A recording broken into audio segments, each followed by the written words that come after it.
अस्सलाम वालेकुम व्यूवर्स, मैं आपको बहुत वेलकम करता हूँ अपने चैनल लेट्स लर्न के ऊपर। जो व्यूवर्स नए हैं मैं उनको बताता चलूँ कि हमने एक नया टॉपिक स्टार्ट कर रखा है कंप्यूटर साइंस 9th क्लास।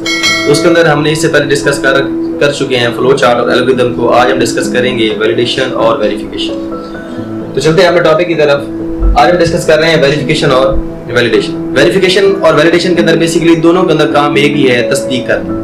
अब बात अगर वेरिफिकेशन की हो तो इसके अंदर क्या होता है कि इसके अंदर हम तस्दीक करते हैं। किस चीज की तस्दीक करते हैं? हम तस्दीक करते हैं कि जो हल हमने किसी मसले के निकाला है क्या ये उसी मसले के लिए हल निकला है या नहीं है। इसे कहते हैं वेरिफिकेशन। चेक करना, पड़ताल करना, देखना कि मतलब आपने तस्दीक करना है कि जो हल आपने निकाला है किसी मसले के लिए तो वो उस मसले के ऊपर फिट आ रहा है या नहीं आ रहा, उस मसले को हल कर रहा है या नहीं कर रहा। अगर ये चीजें उसके अंदर कवर हो रही हैं तो इसका मतलब है कि ये आपकी कौन सा स्टेप कवर हो गया, आपका वेरिफिकेशन वाला स्टेप जो है वो कवर हो गया। इसके बाद आपके पास आता है वैलिडेशन। इसके अंदर भी क्या होता है, इसके अंदर भी आप तस्दीक ही करते हैं, लेकिन किस चीज की तस्दीक करते हैं? वो जो हल आपके पास आया है उसको वो आप चेक करते हैं कि वो हल जो है वो दुरुस्त है या नहीं है। क्योंकि हल के अंदर दो पॉसिबिलिटीज हो सकती हैं, या तो वो ठीक होगा या वो ठीक नहीं होगा।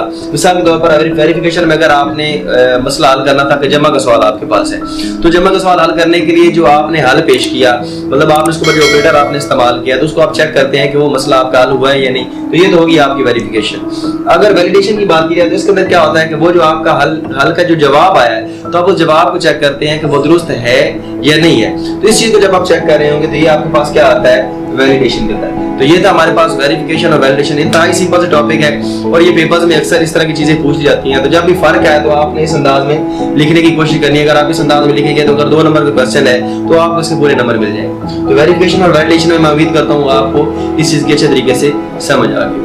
इसके बाद हमारा जो नेक्स्ट टॉपिक आता है वो हमारे पास ट्रेस टेबल। ट्रेस टेबल क्या होता है? ये हमारे पास कतारों और कॉलम्स पर मुश्तमिल होता है। इसमें एक से ज्यादा कतारें भी होती हैं और एक से ज्यादा कॉलम भी होते हैं। इसके अंदर कतारें किस चीज को जाहिर कर रही हैं और कॉलम किस चीज को जाहिर कर रहे हैं, हम उनके बारे में डिस्कस करेंगे। तो हर कॉलम जो है उसको वो किसको जाहिर करता है? डाटा के नाम को जाहिर करता है कि डाटा जो हमारा है वो किस तरह का है, उसके नाम को जाहिर कर रहा होगा। और उसके बाद जो हमारे पास हर कतार आ रही होगी वो क्या कर रही होगी, वो हमारे पास डाटा की जो कीमत है उसको जाहिर कर रही होगी। हमारे पास ट्रेस टेबल इस तरह से ये कॉलम होंगे, कॉलम और ये 7 कतारें। तो यहाँ पर ये जो कॉलम है हमारे पास, ये कॉलम हमारे पास जाहिर करते हैं डाटा को।